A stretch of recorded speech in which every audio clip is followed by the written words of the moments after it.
Sénèque, de la vie heureuse. Vivre heureux, mon frère Galion, voilà ce que veulent tous les hommes. Quant à bien voir ce qui fait le bonheur, quel nuage sur leurs yeux. Il est si difficile d'atteindre à la vie heureuse qu'une fois la route perdue, on s'éloigne d'autant plus du but qu'on le poursuit plus vivement. Toute marche en sens contraire ne fait par sa rapidité même qu'accroître l'éloignement. Il faut donc avant tout déterminer où nous devons tendre, puis bien examiner quelle voie peut y conduire avec le plus de célérité.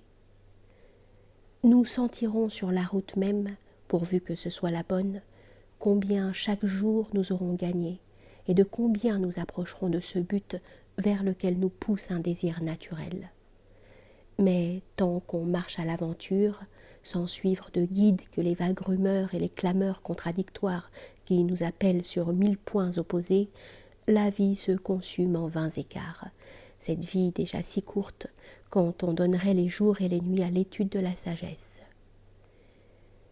Déterminons donc bien où et par où nous devons aller, non sans quelque habile conducteur qui ait exploré les lieux que nous avons à traverser.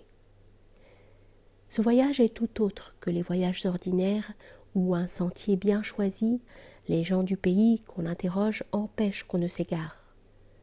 Ici, le chemin le plus battu, le plus fréquenté, est celui qui trompe le mieux.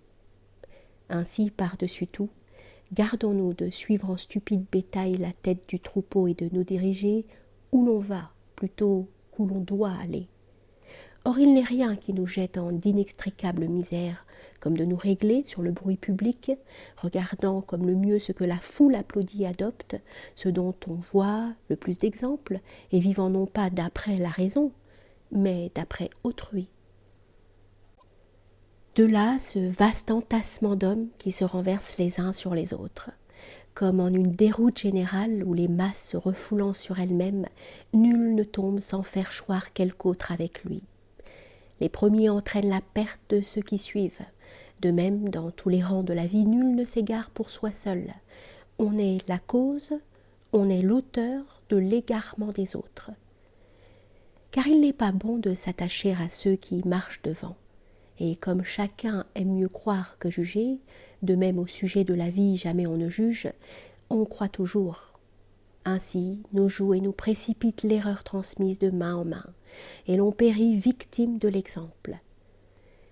Nous serons guéris à condition de nous séparer de la foule, car tel est le peuple. Il tient ferme contre la raison, il défend le mal qui le tue. Aussi arrive-t-il ce qui a lieu dans les comices, où les prêteurs à peine élus, les électeurs même s'étonnent de leur choix quand la mobile faveur a fait volte-face. On approuve et on blâme tour à tour les mêmes choses. Telle est l'issue de tout jugement où la majorité décide. Quand c'est de la vie heureuse qu'il s'agit, ne va pas, comme lorsqu'on se partage pour aller au Voix, me répondre « ce côté-ci paraît le plus nombreux ». Par là même, il est le moins sage. L'humanité n'est pas tellement favorisée que le meilleur parti plaise au plus grand nombre. Le pire se reconnaît à la foule qui le suit. Cherchons ce qu'il y a de mieux à faire, non ce qui est le plus habituel, ce qui met en possession d'une félicité stable, non ce qu'approuve le vulgaire, le plus sot interprète de la vérité, et j'entends par vulgaire aussi bien le cœur en chlamyde que les porteurs de couronne. Car ce n'est pas à la couleur du vêtement dont le corps s'enveloppe que s'arrêtent mes yeux. Je ne juge pas l'homme sur leur témoignage. J'ai un flambeau meilleur et plus sûr pour démêler le faux du vrai. Le mérite de l'âme, c'est à l'âme à le trouver. Oh, si jamais il lui était loisible de respirer et de se retirer en elle-même, et de s'imposer une torture salutaire, comme elle se confesserait la vérité, et s'écrierait « Tout ce que j'ai fait jusqu'ici, j'aimerais mieux ne l'avoir point fait. Quand je me rappelle tout ce que j'ai dit, je porte envie aux êtres muets. Tous les vœux que j'ai formés sont à mes yeux des imprécations d'ennemis. Tout ce que j'ai craint, ô Dieu, m'eût valu mieux 1000 fois que ce que j'ai désiré. J'ai eu des inimitiés avec bien des hommes, Puis de la guerre, je suis revenue à la paix, s'il est une paix possible entre méchants, et je n'ai pu encore rentrer en grâce avec moi-même. Je me suis consumée en efforts pour me tirer des rangs du vulgaire, pour me signaler par quelques mérites. Qu'ai-je obtenu? Que de m'exposer aux traits de la malveillance, que d'indiquer où l'on pouvait mordre. Ces hommes que tu vois préconiser l'éloquence, courtiser la fortune, adorer le crédit, exalter le pouvoir, sont tous des ennemis, ou, ce qui revient au même, peuvent le devenir. Tout ce grand nombre d'admirateurs n'est qu'un grand nombre d'envieux. Pourquoi ne pas chercher plutôt un bien qui profite, qui se sente, non un bien de parade? Ces choses qui font spectacle, qui arrêtent la foule, que l'on se montre avec ébahissement, brillant à l'extérieur, ne sont au fond que des misères. Je veux un bonheur qui ne soit pas pour les yeux. Je le veux substantiel, partout identique à lui-même, et que la partie la plus cachée en soit la plus belle. Voilà le trésor à exhumer. Il n'est pas loin, on peut le trouver. Il ne faut que savoir où porter la main. Mais nous passons à côté comme dans les ténèbres, nous heurtant même contre l'objet désiré.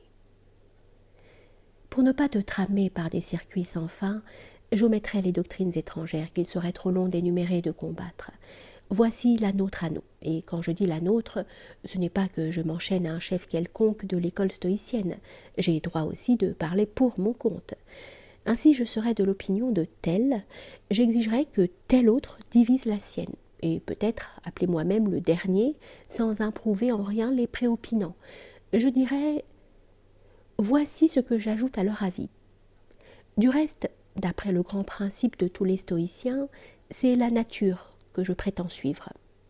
Ne pas s'en écarter, se former sur sa loi et sur son exemple, voilà la sagesse. La vie heureuse est donc une vie conforme à la nature. Mais nul ne saurait l'obtenir s'il n'a préalablement l'âme saine et en possession constante de son état sain.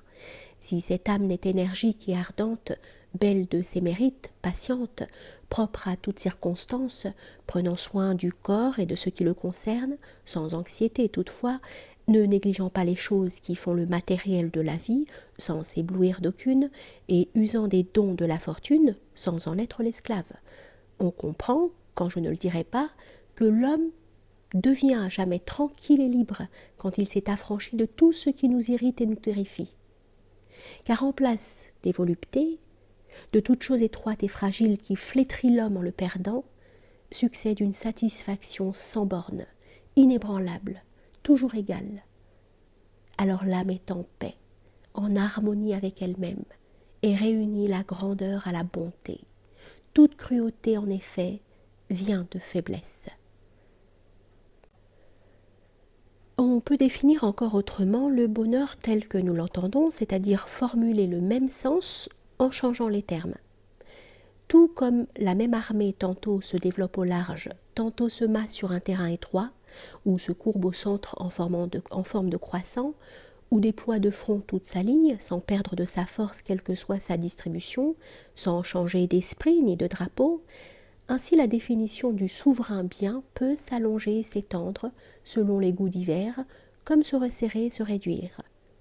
Ce sera donc tout un si je dis le souverain bien, c'est une âme qui dédaigne toute chose fortuite et qui fait sa joie de la vertu. Ou bien, je peux dire, c'est l'invincible énergie d'une âme éclairée sur les choses de la vie, calme dans l'action, toute bienveillante et du commerce le plus obligeant.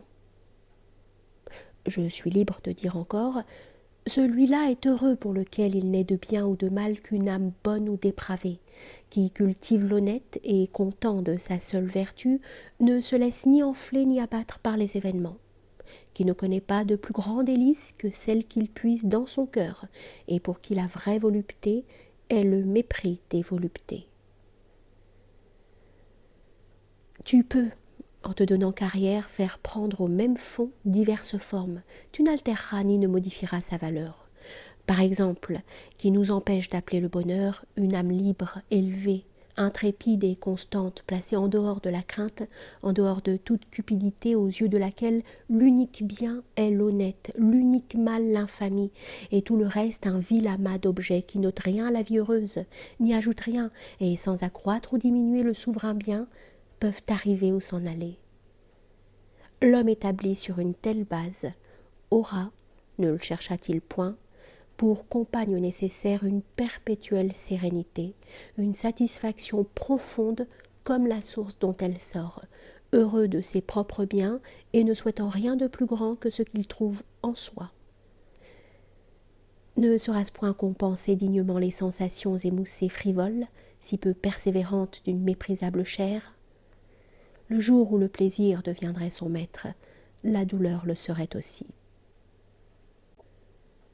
Or tu vois quel misérable et funeste esclavage devra subir l'homme que le plaisir et la douleur les plus capricieux despotes et les plus passionnés vont se disputer tour à tour. Élançons-nous donc vers la liberté que rien ne donne, hormis l'indifférence pour la fortune. Alors commencera ce bonheur inappréciable, ce calme d'un esprit retiré en un asile sûr d'où il domine tout. Alors plus de terreur. La possession du vrai nous remplira d'une joie immense, inaltérable, et de sentiments affectueux et expansifs que nous savourerons moins comme des biens que comme les fruits d'un bien qui est en nous. Puisque j'ai déjà prodigué les définitions, disons qu'on peut appeler heureux celui qui ne désire ni ne craint plus grâce à la raison. Tout comme les rochers n'éprouvent ni nos craintes ni nos tristesses, non plus que les animaux, sans que pourtant on les ait jamais dit heureux, puisqu'ils n'ont pas le sentiment du bonheur, il faut mettre sur la même ligne tout homme qu'une nature émoussée et l'ignorance de soi relèguent au rang des troupeaux et des brutes, dont rien ne le distingue. Car si la raison chez ceux-ci est nulle, celui-là en a une dépravée qui n'est habile qu'à le perdre et à pervertir toutes ses voies. Le titre d'heureux n'est pas fait pour l'homme jeté hors de la vérité. Partant, la vie heureuse est celle dont un jugement droit et sûr fait la base et la base immuable. Il n'est d'esprit serein et dégagé de toute affliction que celui qui, échappant aux plaies déchirantes comme aux moindres égratignures, reste à jamais ferme où il s'est placé, certain de garder son assiette en dépit des colères et des assauts de la fortune. Quant à la volupté, dut-elle nous assiéger de toutes parts, s'insinuer par tous nos sens, flatter notre âme de ces 1000 caresses successivement renouvelées, et solliciter ainsi tout notre être et chacun de nos organes, quel mortel, si peu qu'il lui restât de l'homme, voudrait être chatouillé nuit et jour et renoncer à son âme pour ne plus songer qu'à son corps? Mais l'âme aussi, dit l'épicurien, aura ses voluptés. Qu'elle les ait donc, qu'elle siège en arbitre de la mollesse et des plaisirs, saturée de tout ce qui délecte les sens, qu'elle porte encore ses regards en arrière et s'exalte au souvenir des débauches passées, qu'elle dévore en espoir et déjà dispose celle où elle aspire, et tandis que le corps s'engraisse et dort dans le présent, qu'elle anticipe l'avenir par la pensée. Elle ne me paraît que plus misérable, car laisser le bien pour l'âme est une haute folie. Sans la raison, point de bonheur. Et la raison n'est point chez l'homme qui néglige les meilleurs aliments et n'a fait que de poison, et n'a faim que de poison. Pour être heureux, il faut donc un jugement sain. Il faut que, content du présent, quel qu'il soit, on sache aimer ce que l'on a. Il faut que la raison nous fasse trouver du charme dans toute situation.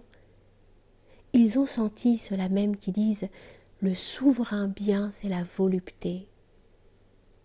Dans quelle place infime ils le mettent? Aussi n'est-il que la volupté puisse être détachée de la vertu.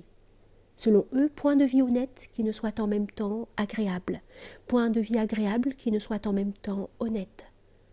Je ne vois pas comment des choses si diverses se laisseraient accoupler ainsi. Pourquoi, je vous prie, la volupté ne saurait-elle être séparée de la vertu? C'est qu'apparemment, comme tout bien tire de la vertu son principe, vous faites naître aussi de la même souche vos amours et vos ambitions. Ah, si cette parenté était vraie, nous ne verrions pas certaines choses être agréables, mais déshonnêtes, et certaines autres des plus honorables, mais pénibles, mais douloureuses à accomplir. Ajoute ici que la volupté peut être le partage de la vie même la plus infâme, et la vertu n'admet pas une telle vie. Que de malheureux avec leur volupté, ou plutôt par la volupté même. Cela n'arriverait pas si elle ne faisait qu'un avec la vertu, qui en est souvent privée, mais qui jamais n'en a besoin. Pourquoi allier des objets dissemblables, disons plus qui se repoussent? La vertu est quelque chose de grand, de sublime, de souverain, d'invincible, d'infatigable. La volupté est chose basse, servile, impuissante, caduque, qui a son poste et son domicile au lupanar et aux tavernes. La vertu, tu la trouveras dans le temple, au forum, au sénat, debout sur les remparts, le corps poudreux, le teint hâlé, les mains cailleuses. La volupté, le plus souvent, va cherchant le mystère et appelle les ténèbres. Elle rôde autour des bains, des étuves, des lieux qui redoutent l'idylle, efféminée sans vigueur, ruisselante de vin et de parfum, pâle ou fardée, souillée des drogues de la toilette. Le souverain bien est impérissable.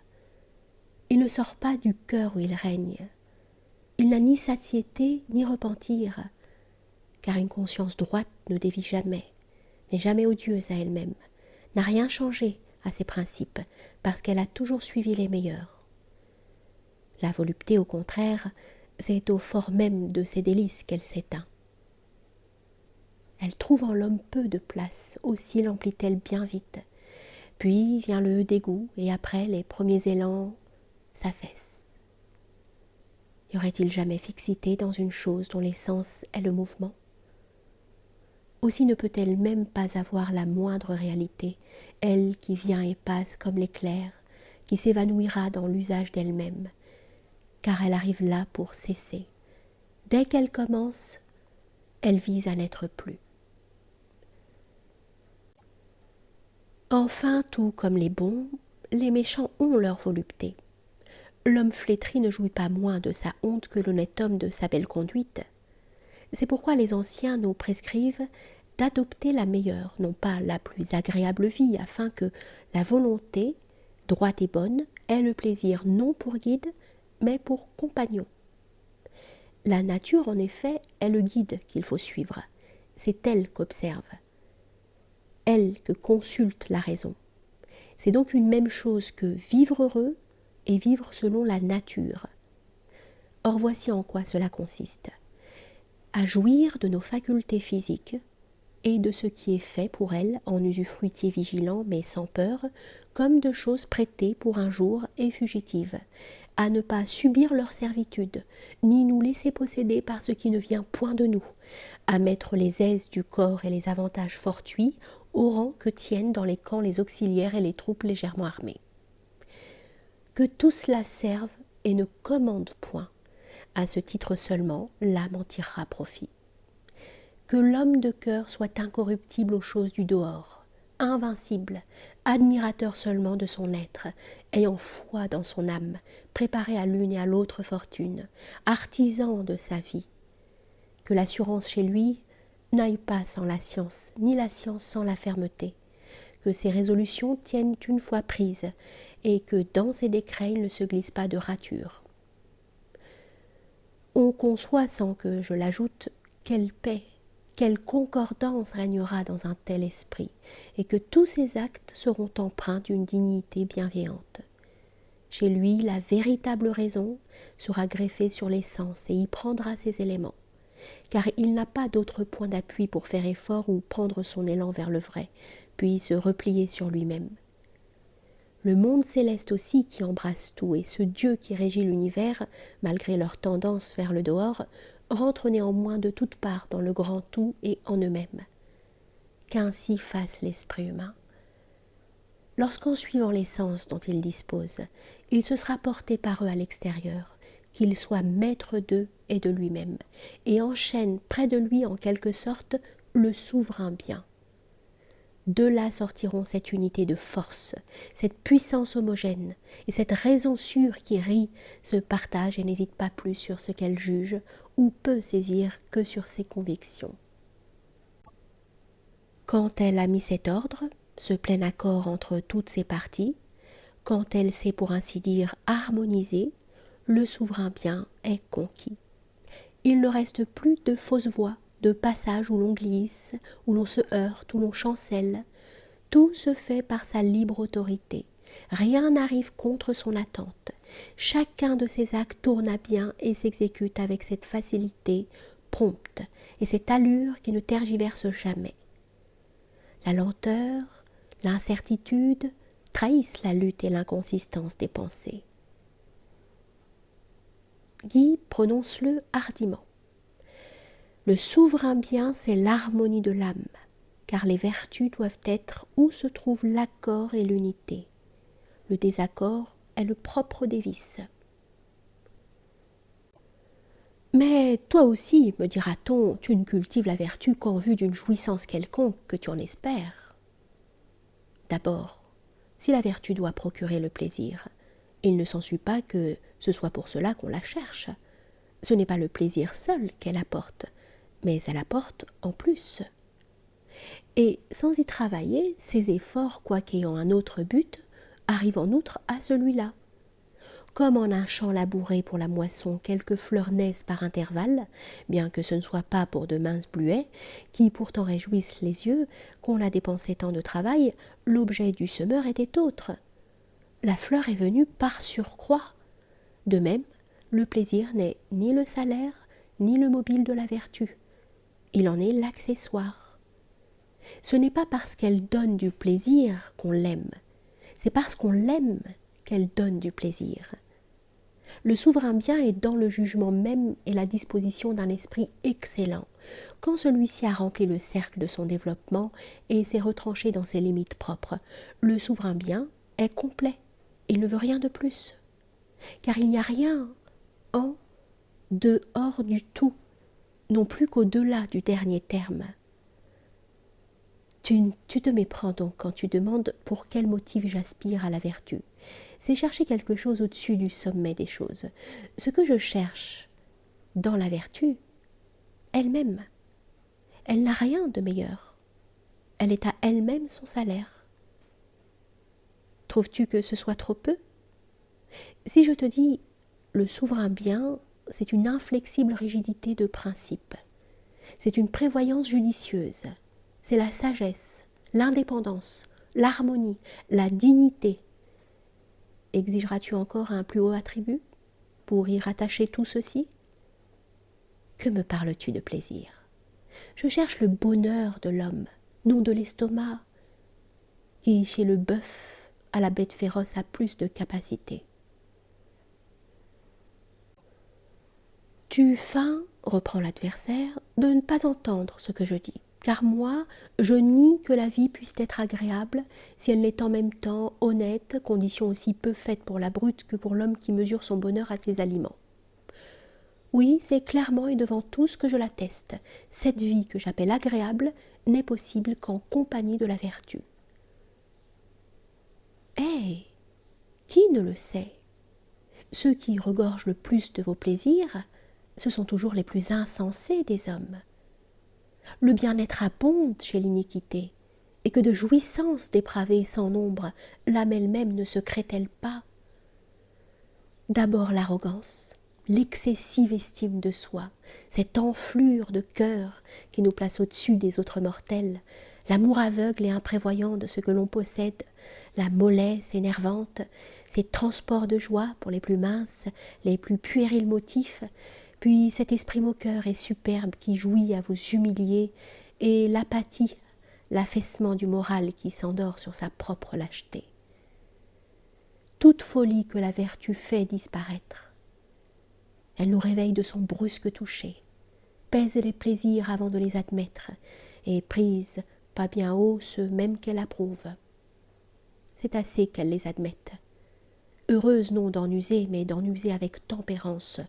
Or la tempérance, qui retranche au plaisir, ébrèche ton souverain bien. Tu te jettes dans les bras du plaisir, moi je le tiens à distance. Tu l'épuises, moi je le goûte. Tu y vois le bien suprême, il n'est pas même un bien pour toi. Tu fais tout pour lui, et moi rien. Quand je dis moi, je parle du sage pour qui seul, selon toi, la volupté est faite.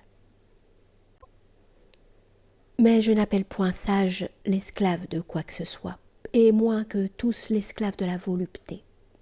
Comment, une fois dominé par elle, résistera-t-il à la fatigue, au péril, à l'indigence, à tant de menaces qui grondent autour de la vie humaine? Comment soutiendra-t-il l'aspect de la mort, l'aspect de la douleur, le fracas d'un ciel en courroux et une foule d'attaques acharnées, lui qu'un si molle adversaire a vaincu?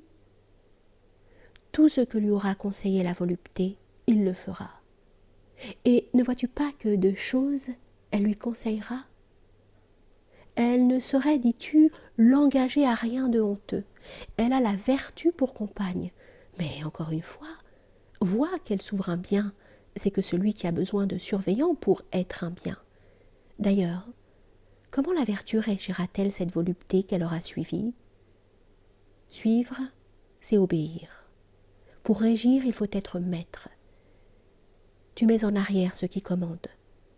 Le digne emploi pour la vertu. Tu fais d'elle le prégustateur de tes plaisirs. Nous verrons plus tard si chez des hommes qui l'ont si outrageusement traitée, elle est encore la vertu, elle qui ne peut garder son nom dès qu'elle perd son rang. En attendant, et c'est là le point, je te ferai voir nombre d'hommes assiégés de volupté, sur qui la fortune a versé toutes ses grâces, et que tu seras forcé d'avouer méchants.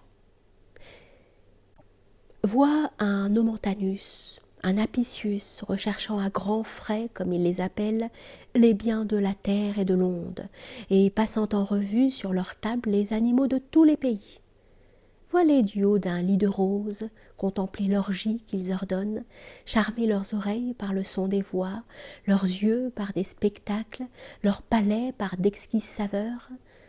La mollesse et douce pression des coussins investit tout leur corps, et pour que leurs narines même prennent part à la fête, des parfums variés embaument jusqu'aux salles où sont offerts à la mollesse des repas qu'on peut dire funèbres.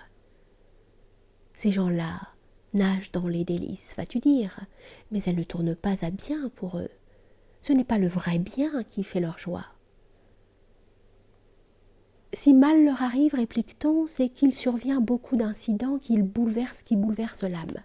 C'est que l'esprit est en proie à un flux et reflux de sentiments qui se combattent. Cela est vrai, je vous l'accorde. Mais ces esprits égarés, capricieux et sous le coup du repentir, n'en perçoivent pas moins de vives voluptés.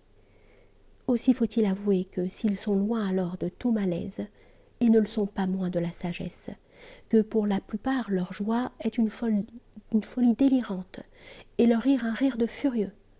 Tout au contraire, les plaisirs du sage sont modérés, discrets, presque languissants, tout intérieurs et à peine sensibles dehors, car ce n'est point à sa sollicitation qu'ils viennent, et bien qu'ils se présentent d'eux-mêmes, il ne leur fait point fête, il les accueille et les goûte, sans aucun transport. Il les mêle à la vie comme un intermède et un jeu pour égayer le sérieux du drame. Que l'on cesse donc d'allier ce qui ne va point ensemble et d'accoler la vertu à la volupté. Faux assemblage qui flatte les penchants les plus dissolus. Tel homme noyé dans les plaisirs qui toujours rampe dans sa crapule, sachant qu'il suit la volupté, croit aussi suivre la vertu. Il entend dire en effet qu'elles sont inséparables. Puis sur ces vices il écrit sagesse et affiche ce qu'il devrait cacher à tous les yeux. Ainsi ce n'est pas Épicure qui pousse ces hommes à la débauche. Ce sont eux qui, livrés à tous les excès, cachent leur goût dépravé dans le sein de la philosophie et voient en foule au lieu où ils apprennent qu'on vante le plaisir. Cette volupté d'Épicure, telle que vraiment je la conçois, il n'apprécie pas combien elle est réservée et sobre. C'est au nom seul qu'ils accourent, cherchant, pour leur désordre, une autorité quelconque et un voile. seul bien de l'homme vicieux, la honte du vice les abandonne. Ils louent ce dont ils rougissaient, ils se font gloire de leur corruption. Et se relever de sa chute est impossible à cette jeunesse qui décore d'un titre honorable ses turpitudes et sa lâcheté. Voilà ce qui rend cette apologie du plaisir pernicieuse. Les préceptes honnêtes se cachent au fond de la doctrine. La séduction est à la surface. Oui, et telle est à moi ma pensée. Je le dis en dépit de ceux des nôtres qui courtisent la foule. La morale d'Épicure est vertueuse, irréprochable. À l'examiner de près, elle est même austère. Ce qu'il appelle volupté se réduit à quelque chose d'assez étroit, d'assez maigre. La loi que nous imposons à la vertu, il l'impose au plaisir. Il le veut soumis à la nature. Or, c'est bien peu pour la mollesse que ce qui suffit à la nature. D'où vient donc le mal ? De ce que ceux qui mettent le bonheur dans une oisiveté nonchalante, dans les jouissances alternatives de la table et des femmes, cherchent pour une mauvaise cause un patron respectable. Ils s'en viennent, attirés par un nom qui séduit. Ils suivent non la volupté qu'il enseigne, mais celle qu'il lui apporte. Croyant voir dans leur passion les préceptes du maître, ils s'y abandonnent sans réserve et sans feinte, et la débauche enfin court tête levée. Je ne dis donc pas, comme presque tous les nôtres, la secte d'Épicure est une école de scandale, mais je dis, elle a mauvais renom, on la diffame sans qu'elle le mérite. Qui peut bien connaître le temple s'il n'est admis dans l'intérieur ? Le fronton seul donne lieu au faux bruit et invite à une coupable espérance. Il y a là comme qui dirait un héros en habit de femme. Tu gardes les lois de la pudeur et la vérité t'est sacrée. Ta personne ne se prête à aucune souillure, mais tu as à la main le tambour de Cybèle. Choisis donc un honnête drapeau et une devise qui, par elle-même, excite les âmes à repousser des vices dont l'approche seule nous amollit. Quiconque passe au camp de la vertu est présumé un noble caractère. Qui s'enrôle sous la volupté est aux yeux de tous dépourvu de ressort et d'énergie, déchu de la dignité d'homme, voué à de honteux excès si on ne lui montre à faire la distinction des plaisirs, s'il ne sait pas lesquels se renferment dans les besoins de la nature, lesquels se précipitent et n'ont plus de bornes, d'autant plus insatiables qu'on les rassasie davantage. Eh bien donc, que la vertu marche la première, tous nos pas seront assurés. L'excès du plaisir est nuisible. Dans la vertu, pas d'excès à craindre, car elle est par elle-même la modération. Ce n'est pas un bien qu'une chose qui souffre de son propre accroissement. Homme, tu as en partage une nature raisonnable. Quel meilleur guide te proposer que la raison ? Et si l'on veut marier à la vertu à la volupté, et n'aller au bonheur qu'ayant toutes les deux pour compagne que la vertu précède et que l'autre suive, comme l'ombre suit le corps. Faire de la vertu, de ce qu'il y a de plus relevé au monde, la servante de la volupté, c'est l'œuvre d'un esprit incapable de toute idée grande. Que la vertu aille en tête, qu'elle porte l'étendard. Nous n'en aurons pas moins la volupté, mais nous en serons maîtres et modérateurs. Nous céderons quelque chose à ses prières et rien à ses ordres. Celui au contraire qui donne le pas à la volupté n'obtient ni l'une ni l'autre. Il laisse échapper la vertu et encore, loin de posséder les plaisirs le possèdent. Ou leur absence le torture, ou leur excès le suffoque. Malheureux s'il le délaisse, plus malheureux s'il l'assiège enfoui. Comme le navigateur, surpris dans la mer des Syrtes, tantôt il demeure à sec, tantôt la vague le roule et l'emporte au loin. Tel est l'effet d'une intempérance excessive et d'un aveugle amour des richesses, car à qui prend un but mauvais pour un bon, il est dangereux de réussir. C'est une fatigue et péril que nous chassons les bêtes féroces. Leur capture même ne donne qu'une possession inquiète. Souvent, en effet, elles ont mis leur maître en pièces. De même, quiconque a de grandes voluptés sous la main se trouve n'avoir pris que des monstres. Il est la proie de ses captifs. Plus ceux-ci sont forts et nombreux, plus il devient chétif et esclave. Et plus il a de maîtres, lui que le vulgaire appelle heureux. Polir, suivre jusqu'au bout la similitude, l'homme qui fouille les retraites du gibier qui met une si grande importance à lui tendre ses raies. Oui, de sa meute ardente investit les forêts. Celui-là, pour relancer des animaux, abandonne de plus utiles soins et renonce à une foule de devoirs. Ainsi, le sectateur du plaisir lui sacrifie tout, ne tient nul compte du premier des biens, la liberté, qu'il aliène au plus vil penchant. Il se vante au plaisir quand il pense l'acheter. Cependant, qui empêche que la vertu et le plaisir ne se confondent et ne réalisent le souverain bien de telle sorte que l'honnête et l'agréable soient une même chose? C'est que l'honnête seul peut faire partie de l'honnête, et que le souverain bien n'aura pas toute sa pureté s'il voyait en soi quelque alliage de moindre prix. La joie même qui naît de la vertu, quoiqu'étant un bien, ne fait point partie du bien absolu, non plus que le calme et la sérénité, quelque beaux qu'en soient les motifs. Car ces choses ne sont des biens que comme conséquence du bien suprême, non comme complément. Mais quiconque associe la vertu et le plaisir, sans même leur faire part égale, émousse par la fragilité de l'un tout ce que l'autre a de vigueur. Cette liberté, qui n'est invincible qu'autant qu'elle ne voit rien de plus précieux qu'elle-même, il la met sous le joug. Car, et quelle plus grande servitude! Il a déjà besoin de la fortune. De là, une vie d'anxiété, de soupçons, d'alarmes. Il redoute les événements. Il est suspendu à leur moindre chance.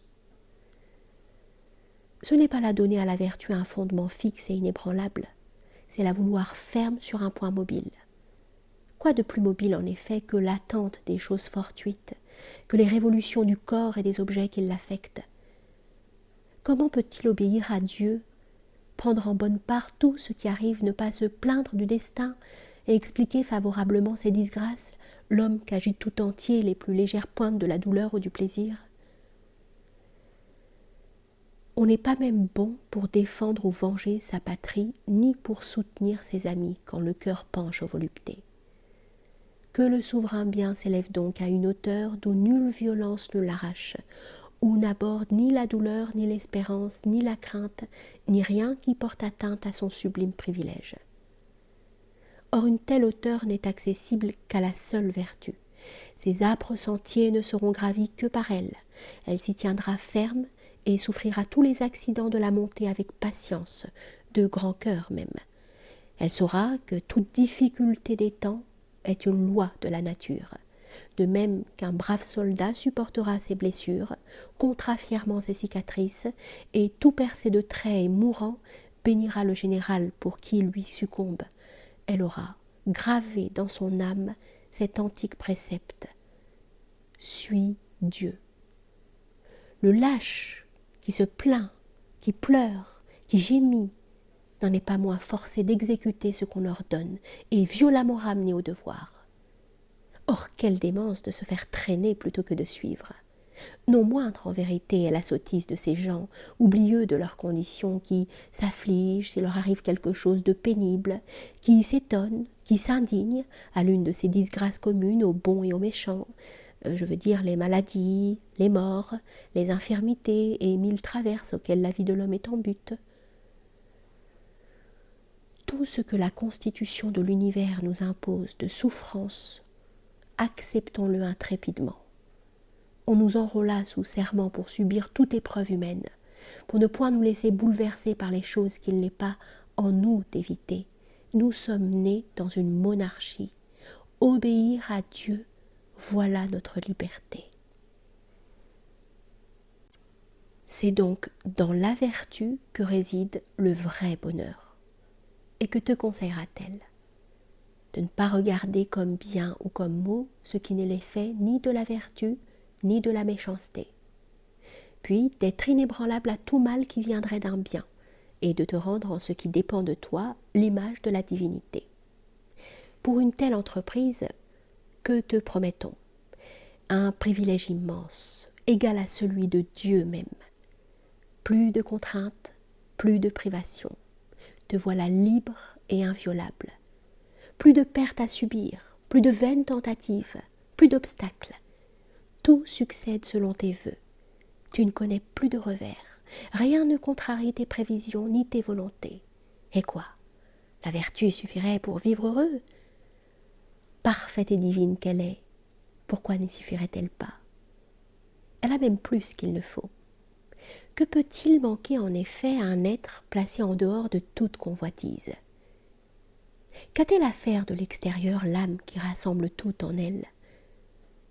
Quant à l'homme qui chemine vers la vertu, quels que soient déjà ses progrès, il a besoin de quelque indulgence de la fortune, lui qui lutte encore dans l'embarras des choses humaines, tant qu'il n'a pas délié ce nœud et rompu tout lien mortel.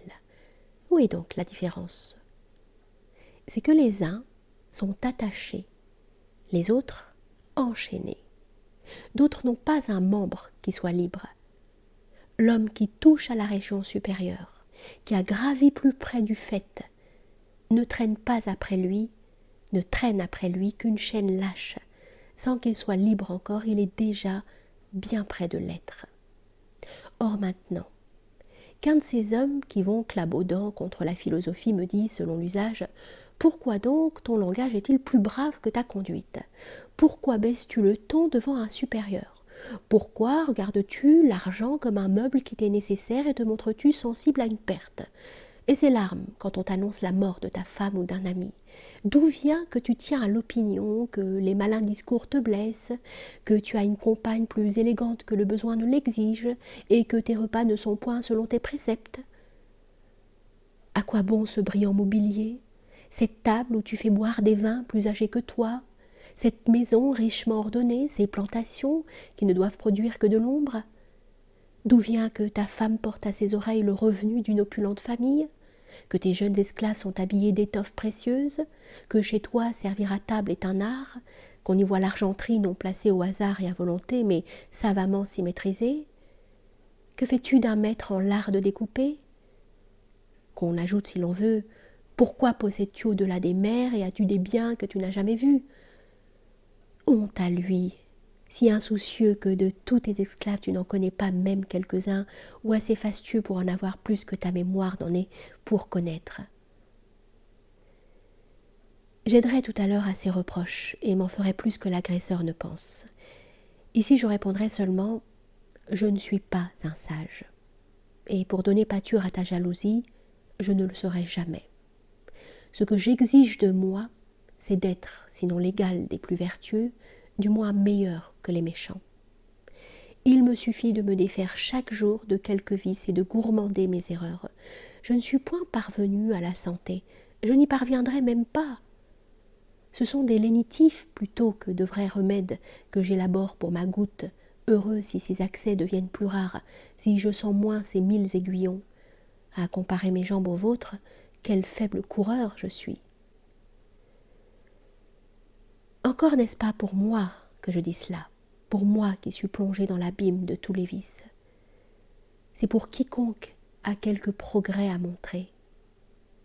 Autre est mon langage, autre ma conduite. Homme pétri de malignité, ennemi des plus pures vertus, on a fait même reproche à Platon, ou l'on a fait à Épicure, ou l'on a fait à Zénon. Tous ces philosophes, en effet, ne nous entretenaient pas de leur vie à eux, mais de celle qu'il faut se proposer. C'est de la vertu, non de moi que je parle. Et quand je fais la guerre au vice, je la fais ayant tout au mien. Quand j'en aurai le pouvoir, je vivrai comme je le dois. Et la malveillance aura beau tremper à loisir ses traits dans le fiel, elle ne me détournera pas du mieux. Ce venin que vous distillez sur les autres et qui vous tue ne m'empêchera pas d'applaudir sans relâche à des principes que je ne suis pas sans doute, mais que je sais qu'il faudrait suivre, ne m'empêchera pas d'adorer la vertu, et bien qu'à un long intervalle d'aller me traînant sur sa trace. J'attendrai, n'est-ce pas, que cette malveillance apprenne à respecter quelque chose quand rien ne fut sacré pour elle, ni Rutulius, ni Caton. Comment aussi ne leur paraîtrait-on pas trop riche à ceux qui ne jugent par Démétrius le cynique assez pauvre? Cet homme, si énergique, qui lutta contre tous les désirs naturels, plus pauvre que tous ceux de son école, puisqu'à la loi qu'il s'imposait de ne rien avoir, il a joint celle de ne rien demander, n'est point, selon eux, assez dénué de tout. Car voyez-vous, ce n'est pas la doctrine de la vertu, c'est la doctrine de l'indigence qu'il professait. Diodore, philosophe épicurien, qui, ces jours derniers, mit volontairement fin à son existence, n'agit pas, dit-on, suivant les préceptes du maître en se coupant la gorge. Les uns veulent qu'on voie là un acte de folie et les autres d'irréflexion. Lui, cependant, heureux et fort d'une bonne conscience, se rendait témoignage en sortant de la vie et bénissait le calme de cette vie passée dans le port et à l'ancre. Il disait « Et pourquoi murmuriez-vous de l'entendre comme s'il vous fallait l'imiter ?» Il disait « J'ai vécu, j'ai rempli toute ma destinée. » Vous disputez sur la vie de tel, sur la mort de tel autre, et vous aboyez au grand nom qu'ennoblit un mérite quelconque, comme font de petits chiens à la rencontre de personnes qu'ils ne connaissent pas. Il vous importe en effet que nul ne passe pour homme de bien. Il semble que la vertu d'autrui soit la censure de vos méfaits. Vous êtes blessé de ce pur éclat auquel vous opposez vos souillures sans comprendre combien tant d'audace tourne à votre détriment. Car si les suivants de la vertu sont cupides, débauchés, ambitieux, qu'êtes-vous donc, vous, à qui le nom seul de vertu est odieux? Vous soutenez que pas un ne réalise ce qu'il dit et ne conforme sa vie à ses maximes. Quoi d'étonnant quand leurs paroles sont si héroïques, si sublimes, dominent de si haut toutes les tempêtes de la vie humaine, quand ils ne visent pas à moins qu'à s'arracher de ces croix où tous, tant que vous êtes, enfoncez de vos mains les clous qui vous déchirent. Le supplicié du moins n'est suspendu qu'à un seul poteau. Ceux qui se font bourreaux d'eux-mêmes subissent autant de croix que de passions qui les tiraillent, mais disant toutefois, c'est à insulter autrui qu'ils ont bonne grâce. Je pourrais n'y voir qu'un passe-temps, n'était que certains hommes crachent de leur gibet sur ceux qui les regardent. Les philosophes ne réalisent-ils pas tout ce qu'ils disent? Mais ils font déjà beaucoup par cela seul qu'ils disent, et parce qu'ils conçoivent l'idée du beau moral. Et si leurs actes étaient au niveau de leur discours, quelle félicité surpasserait la leur? Jusque-là, il n'y a pas lieu de mépriser de bonnes paroles et des cœurs pleins de bonnes pensées. L'application aux études salutaires restera-t-elle en deçà du bas et louable encore? Est-ce merveille qu'on n'arrive pas au fait qu'on s'attaque à de si rudes montées? Admirez du moins alors même qu'ils tombent leur généreuse audace. Elle est noble, l'ambition de l'homme, qui, consultant moins ses forces que celles de la nature humaine, s'essaye à de grandes choses, fait effort, et se aurait en lui-même des types de grandeur que les âmes le plus virilement douées seraient impuissantes à reproduire. L'homme qui s'est dit d'avance « L'aspect de la mort ne me troublera pas plus que son nom. Je me résignerai à toutes les épreuves, si grandes qu'elles soient, mon âme prêtera force à mon corps. Les richesses, je les dédaignerai absentes aussi bien que présentes. Ni plus triste de les voir entassées chez d'autres, ni plus fière si elles m'entourent de leur éclat. Que la fortune me vienne ou se retire, je ne m'en apercevrai pas. Je regarderai toutes les terres comme à moi, les miennes comme à tous. Je vivrai en homme qui se sent né pour ses semblables, et je rendrai grâce à la nature d'une si belle mission. Pouvait-elle mieux pourvoir à mes intérêts? Elle m'a donné moi seule à tous et tous à moi seule. Ce que j'aurai, quoi que ce soit, je ne le garderai pas en avare, je ne le sèmerai pas en prodigue, je ne croirai rien posséder mieux que ce que j'aurai sagement donné. Je ne compterai ni ne pèserai mes bienfaits. L'obligé seul y mettra le prix. Jamais je ne penserai aller trop loin en obligeant qui le mérite. Je ne ferai rien pour l'opinion, je ferai tout pour ma conscience. Je me figurerai avoir le public pour témoin de tout ce qu'elle me verra faire. J'aurai pour terme du manger et du boire, de satisfaire les appétits naturels, non de remplir mon estomac, puis de le vider facticement. Agréable à mes amis, doux et traitable à mes ennemis, je ferai grâce avant qu'on m'implore, je préviendrai toute légitime prière. Je saurai que ma patrie c'est le monde, que les dieux y président, que sur ma tête, qu'autour de moi, veillent ces juges sévères de mes actes et de mes paroles.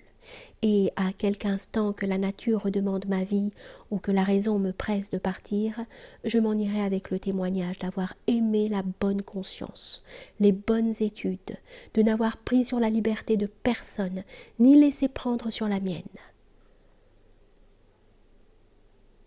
Qui se proposera d'agir ainsi, qui le voudra, qui le tentera, s'acheminera vers les dieux. Et certes, dût-il dévier, il échouera du moins dans un noble projet. Vous autres, qui haïssez et la vertu et son adorateur, vous ne faites là rien d'étrange, car les vues malades redoutent le soleil, et le grand jour est antipathique aux animaux nocturnes. Éblouis de ses premiers rayons, ils regagnent de tous côtés leur retraite et fuient dans d'obscures crevasses, cette lumière qui les effraie. Gémissez, exercez votre langue maudite à outrager les bons, acharnez-vous, mordez tous à la fois, vos dents se briseront sur eux, bien avant qu'elles ne s'y impriment. Pourquoi cet amant de la philosophie mène-t-il une existence si opulente ? Il dit qu'il faut mépriser l'or et il en le possède, qu'il faut mépriser la vie et il reste avec les vivants, la santé et il est très soigneux d'entretenir la sienne. Il veut l'avoir la meilleure possible. L'exil est un vain mot selon lui. Il s'écrie « Quel mal y a-t-il à changer de pays ?» Et pourtant, s'il le peut, il vieillira dans sa patrie. Il prononce qu'une existence plus ou moins longue est indifférente. Toutefois, tant que rien ne l'en empêche, il prolonge la sienne, et dans une vieillesse avancée, il conserve en paix sa verdeur. Oui, il dit qu'on doit mépriser ces choses, non pour ne les avoir point, mais pour les avoir sans inquiétude. Il ne les repousse pas, mais si elle s'éloigne, il fait tranquillement retraite avec elle. Où la fortune déposera-t-elle ses richesses plus sûrement que chez l'homme qui les lui rendra sans murmure? Quand Caton louait Curius, Coruncanius et ce siècle où l'on était coupable aux yeux du censeur pour posséder quelques lames d'argent, lui, Caton, avait 40 millions de sesterces, moins sans doute que Crassus, mais plus que Caton, le censeur. C'était, si l'on compare, dépasser son bisaïeul de bien plus que lui-même ne fut dépassé par Crassus. Et si de plus grands biens lui étaient échus, il ne les eût pas dédaignés, car le sage ne se croit indigne d'aucun des dons du hasard. Non qu'il aime les richesses, mais il les préfère. Ce n'est pas dans son âme, c'est dans sa maison qu'il les loge. Il n'en répudie pas la possession, mais il les domine. Il n'est point fâché qu'une plus ample matière soit fournie à sa vertu. Et qui doute que pour le sage, il y ait plus ample matière à déployer son âme dans la richesse que dans la pauvreté. Toute la vertu de celle-ci est de ne point plier ni s'abattre. Dans l'autre, la tempérance, la libéralité, l'esprit d'ordre, l'économie, la magnificence ont un champ vaste et libre. Le sage ne se méprisera point quand il serait de taille exiguë, toutefois il en voudrait une grande. Avec un corps grêle et privé d'un œil, il peut se bien porter, mais il aimera mieux pourtant avoir aussi la vigueur physique. Il désirera ces avantages, sans oublier qu'il a en lui quelque chose de plus fort que tout cela. Il saura souffrir la mauvaise santé, tout en souhaitant la bonne. Car il est des choses qui, bien que n'ajoutant guère à la somme du bonheur, et pouvant disparaître sans en amener la chute, contribuent néanmoins quelque peu à cette satisfaction que la vertu perpétue, comme elle la fait naître. Les richesses sont aux sages ce qu'est au navigateur un bon vent qui l'égaye et facilite sa course, ce qu'est un beau jour et par un temps brumeux et froid, une plage que réchauffe le soleil. Et après tout, quel sage, je veux dire des nôtres, pour lesquels la vertu est le seul bien, voudra nier que les objets mêmes appelés par nous indifférents aient au fond quelque prix et que les uns soient à préférer aux autres? Il en est dont on fait certains cas. Il en est que l'on prise fort haut. Ne nous abusons point. La richesse est de ceux qu'on doit préférer. Pourquoi donc me railler s'écriera quelqu'un. quand chez toi elles tiennent le même rang que chez moi. Veux-tu savoir combien je suis loin de leur donner ce rang? À moi, les richesses, si elles m'échappent des mains, ne m'enlèveront rien qu'elles-mêmes. Toi, atterré du coup, tu croiras te survivre et te manquer tout ensemble si elles se retirent de toi. Chez moi, les richesses ont quelques places. Elles ont chez toi la plus haute. Pour tout dire, elles m'appartiennent. Toi, tu leur appartiens. Cesse donc d'interdire l'argent aux philosophes. Personne n'a condamné la sagesse à la pauvreté. Oui, le philosophe aura d'amples richesses, mais elles ne seront ravies à qui que ce soit, ni souillées du sang d'autrui, ni acquises au détriment de personne ou par de sordides profits.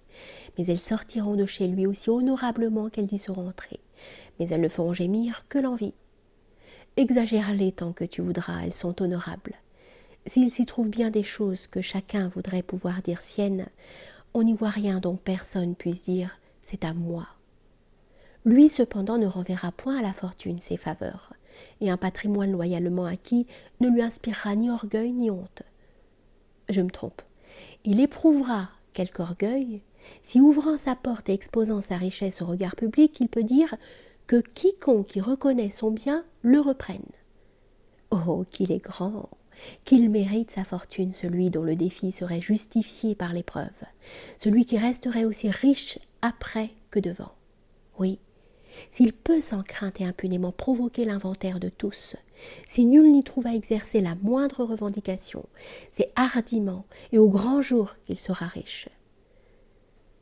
Si d'un côté, pas un denier n'entre chez le sage par de mauvaises voies, de l'autre, les trésors que la fortune lui donne ou qui sont le fruit de ses mérites ne seront pas répudiés ni exclus par lui. Ils sont chez lui en si bon lieu. Pourquoi le leur envierait-il? Qu'ils viennent, qu'ils y trouvent leur digne hôte. Il n'en fera ni étalage, ni mystère. Le premier est d'un sot imprudent. Le second d'un homme timide et pusillanime qui pense tenir dans sa bourse un bien inestimable. Non, encore une fois, il ne chassera pas de sa maison les richesses. Leur dirait-il « Vous ne m'êtes bonne à rien » ou « Je ne sais pas me servir de vous ». Le sage, quand il pourrait cheminer à pied, aimera cependant mieux monter sur un char. De même, s'il peut être riche, il acceptera la richesse. Il l'aura sans doute, mais comme chose fugitive et qui doit s'envoler. Il ne souffrira qu'elle pèse ni à personne ni à lui-même. Il donnera. Vous dressez l'oreille? Vous tendez le pan de votre robe? Il donnera aux bons ou à ceux qu'ils pourront rendre tels. Il donnera avec mûre réflexion, choisissant les plus dignes, en homme qui se souvient qu'il faut rendre compte de la dépense, non moins que de la recette.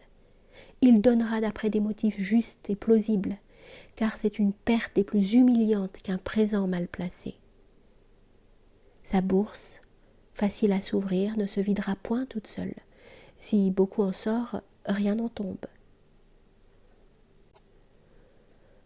On se trompe si l'on croit que donner soit une chose facile. Elle présente beaucoup de difficultés pour qui du moins donne avec réflexion, sans semer au hasard et par boutade. Ici, j'oblige sans rien devoir, là, je m'acquitte. J'accours à la voie du malheur ou poussé par la seule pitié. Je relève un homme qui ne mérite pas que la pauvreté le dégrade et le retienne dans ses entraves. Je refuse à d'autres, bien qu'ils aient besoin, parce que lors même que j'aurais donné, ils seront toujours dans le dénuement. Tantôt j'offrirai simplement, tantôt j'userai d'une sorte de contrainte. Puis-je montrer ici de la négligence, moi qui ne place jamais mieux que lorsque je donne? Quoi? Tu ne donnes que pour recouvrer? Dites mieux, pour ne pas perdre. Tel doit être le placement de nos dons, que nous n'ayons pas droit de réclamer, mais qu'on puisse nous tendre. Qu'il en soit du bienfait comme d'un trésor profondément enfoui que l'on n'exhume qu'en cas de nécessité. Et la maison même du riche, quelle large sphère n'ouvre-t-elle pas à sa bienfaisance?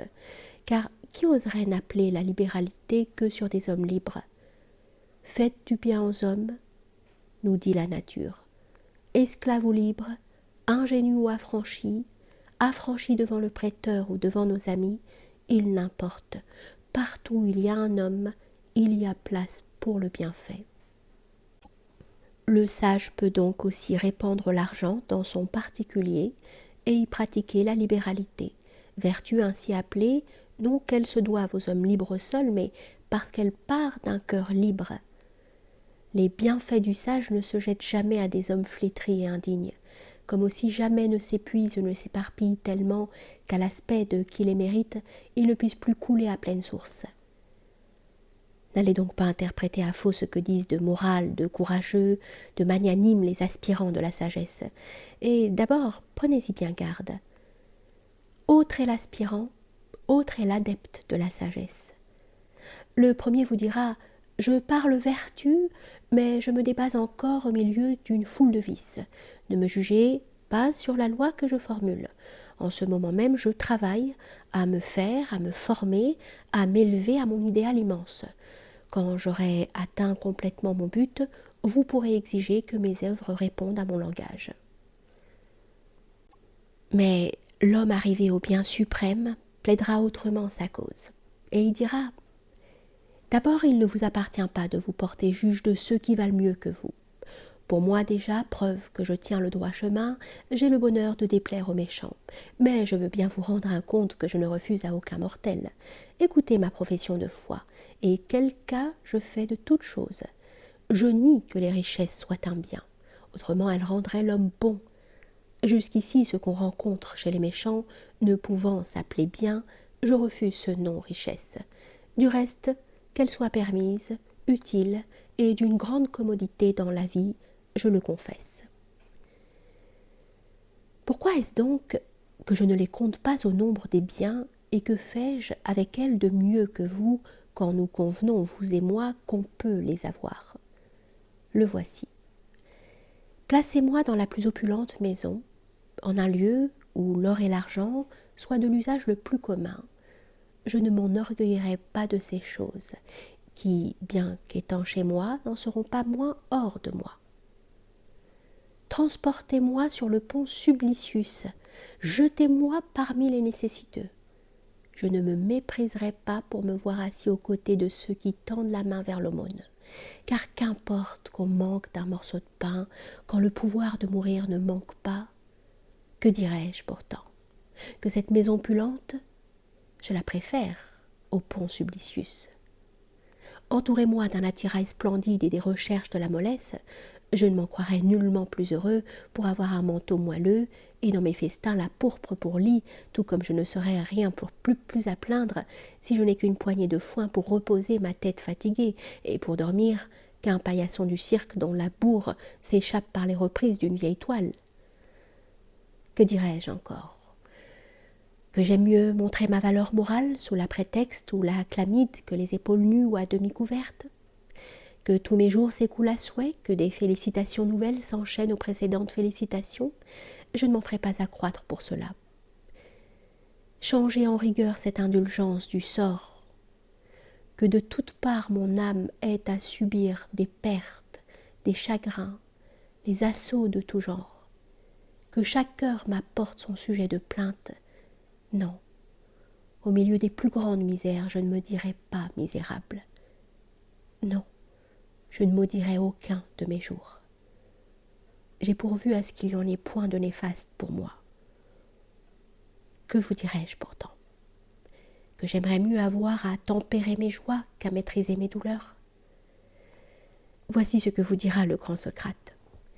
Faites-moi vainqueur de toutes les nations, que le voluptueux char de Bacchus me promène triomphant jusqu'à Thébès depuis les lieux où naît le jour, que les rois perses me demandent mes lois, je ne me souviendrai jamais mieux que je suis homme qu'à ce moment où toutes les voix me salueront Dieu. De ce fait de gloire, précipitez-moi par un brusque retour sur le brancard ennemi pour orner la pompe d'un triomphateur cruel et superbe. On ne me traînera pas plus humilié sous son char que quand j'étais debout sur le mien. Que vous dirais-je pourtant? J'aimerais mieux être vainqueur que captif. Tout le domaine de la fortune, je le dédaignerais, mais de ce domaine, si on me donne le choix, je prendrai ce qu'il a de plus doux. Tout ce qui m'adviendra se transformera en bien. mais je préfère des éléments plus faciles, plus agréables, moins rudes à mettre en œuvre, car ne croyez pas qu'aucune vertu soit exempte de travail. Seulement, les unes ont besoin d'aiguillons, comme les autres de freins. De même que sur une descente, il faut au corps une force qui la retienne, et pour monter une impulsion, ainsi certaines vertus suivent un plan incliné, d'autres graphissent laborieusement. Doutez-vous qu'il y ait ascension, effort, lutte opiniâtre dans la patience, le courage, la persévérance, dans toute vertu qui fait face aux dures épreuves de la vie et qui dompte le sort? Et d'autre part, n'est-il pas manifeste que la libéralité, la modération, la mansuétude ne font qu'aller sur une pente? Là nous retenons notre âme qui pourrait glisser trop avant. Ailleurs nous l'exhortons, nous la stimulons. Ainsi nous emploierons en présence de la pauvreté les plus énergiques vertus, celles chez qui les attaques augmentent le courage, et nous réserverons à la richesse les plus soigneuses qui vont d'un pas circonspect et savent tenir leur équilibre. Cette distinction ainsi faite, je préférerais pour mon usage celle dont l'exercice est plus paisible à celle dont l'essai veut du sang et des sueurs. Ce n'est donc pas moi, dira le sage, qui vis autrement que je ne parle. C'est vous qui entendez autrement. Le son des paroles frappe seul votre oreille. Leur sens, vous ne le cherchez pas. Quelle est donc la différence entre moi, le fou, et vous, le sage, si vous comme moi, nous voulons posséder? Elle est très grande. Chez le sage, la richesse est esclave.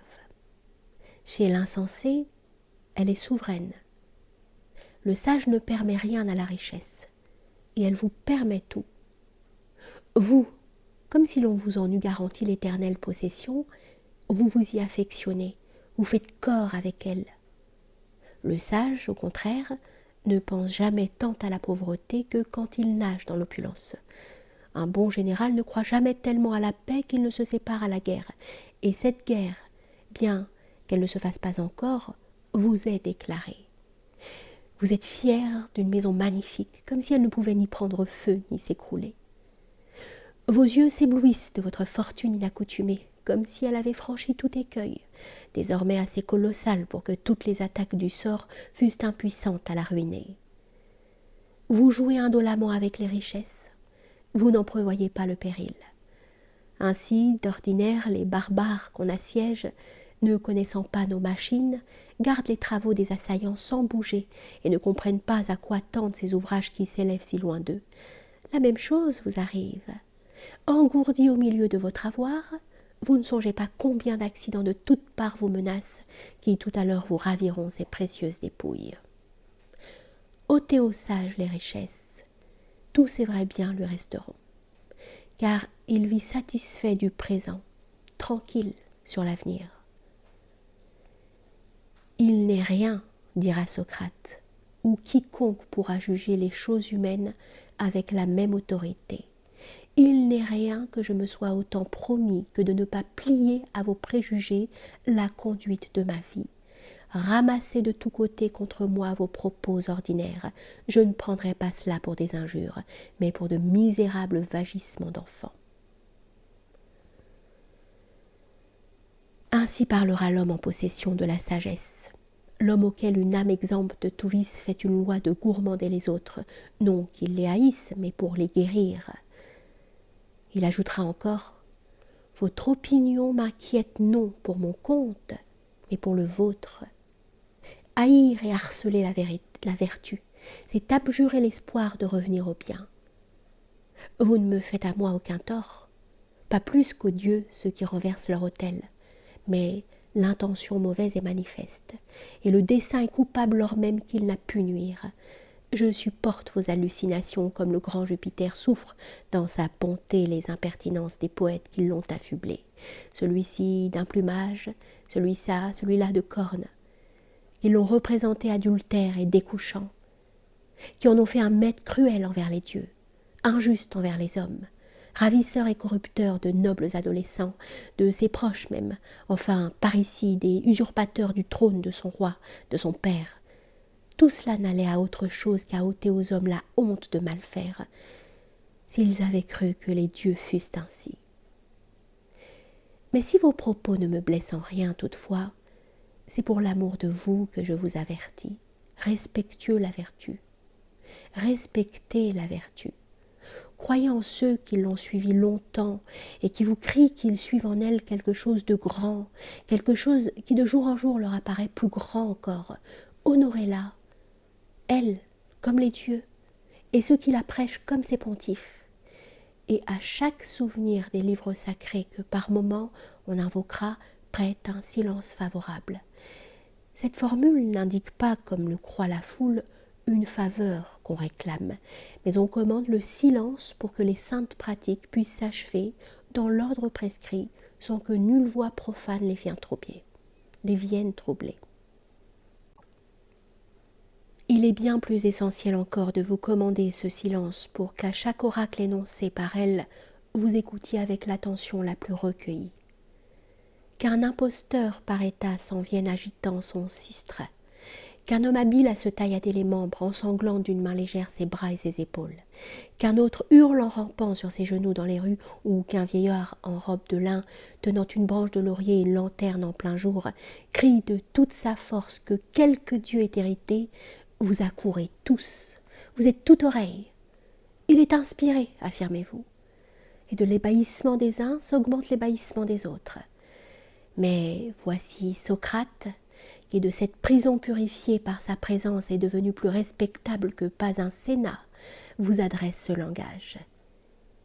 Quelle est cette frénésie? Quelle est cette nature ennemie des dieux et des hommes qui vous fait diffamer les vertus et dans vos propos malfaisants violer les choses saintes? Si vous le pouvez, louez les bons, sinon passez outre.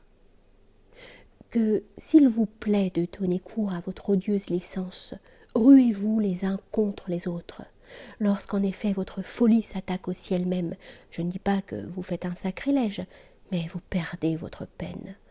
Moi, j'ai fourni, jadis, matière aux bouffonneries d'Aristophane. Toute cette poignée de poètes burlesques a vomi contre moi ses sarcasmes envenimés. Ma vertu a dû son plus beau lustre aux atteintes qu'on lui portait, car le grand jour et les persécutions la servent, et nul n'apprécie mieux tout ce qu'elle vaut que ceux qui ont éprouvé ses forces en la provoquant. La dureté du caillou ne se fait bien connaître qu'à ceux qui le frappent. Je me livre à vos coups comme un rocher isolé sur une mer houleuse. Les flots, quelque vent qui les pousse, le battent incessamment sans pour cela l'ébranler de sa base, ni, malgré tant de siècles et des attaques perpétuelles, le détruire. Attaquez-moi, donnez l'assaut. C'est en vous supportant que je triompherai. Contre une force insurmontable, toute agression, si vive qu'elle soit, ne fait tort qu'à elle-même. Cherchez donc quelque matière plus molle, plus prompte à céder, où puissent s'enfoncer vos traits. Avez-vous bien un loisir de scruter les faibles d'autrui, de vous faire juge de qui que ce soit? Pourquoi ce philosophe est-il si largement logé? Pourquoi ce sage a-t-il si bonne table? Vous prenez garde aux pustules d'autrui, vous, sillonnés de tant d'ulcères. C'est comme qui rirait des taches rares d'un beau corps ou des moindres verrues quand une lèpre hideuse le dévorerait lui-même. Reprochez à Platon d'avoir demandé de l'argent, à Aristote d'en avoir reçu, à Démocrite de s'en être peu soucié, à Épicure de l'avoir dissipé. Reprochez-moi sans cesse Alcibiade et Phèdre. Oh, trop heureuse la vie dont vous jouirez le jour où il vous sera donné d'imiter nos vices. Que ne tournez-vous plutôt votre clairvoyance sur ces mauvaises passions qui de tous côtés vous poignardent, les unes vous assaillant du dehors, les autres consumant jusqu'à vos entrailles. Non, les choses humaines n'en sont pas à ce point que malgré l'ignorance où vous êtes de votre situation, vous ayez du loisir assez pour exercer vos langues à insulter qui vaut mieux que vous. Voilà ce que vous ne comprenez pas. Vous portez un visage malséant à votre fortune, comme tant d'autres, tranquillement assis au cirque ou au théâtre, quand déjà leur maison est en deuil d'une catastrophe qu'ils ne connaissaient point. Moi, qui d'en haut voit plus loin que vous. J'aperçois les orages qui grossissent sur vos têtes pour éclater un peu plus tard, ou qui, déjà proches et imminents, vont vous balayer, vous et vos biens. Et que dis-je? À présent même, bien qu'à peine vous le sentiez, une sorte de tourbillon roule et enveloppe vos âmes tour à tour, détachées et rapprochées des mêmes objets. Tantôt il vous élève jusqu'aux nues, tantôt vous précipite et vous brise au fond des abîmes.